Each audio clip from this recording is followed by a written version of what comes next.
Olaraq həbslərin tam əksəriyyəti sonraki açıqlamalardan da, istintaq işlərindən də, olanda məhkəmə hökmlərindən də görünür ki, əsasən korrupsiya ilə bağlı olur, rüşvətxorluqla, büdcədən və vətəndaşdan, cəmiyyətdən oğurluqlarla bağlı olur və əslində də heç bir o tipli qərara cəmiyyət mənfi münasibət göstərmir. Çünki cəmiyyət bilir ki, bu hakimiyyətin məmurlarının 99%-i oğurluqla məşğuldur.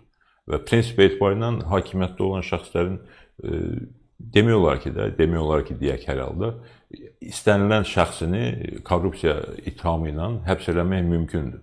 Ona görə də hətta korrupsiyaya görə həbs edəndə də bunun əslinə qalsa həmin şəxsin əməlinə dəqiq cavab olduğunu qiymətləndirsək belə, sual yaranır ki, niyə o korrupsioneri həbs edirlər, bu korrupsioneri həbs eləmirlər?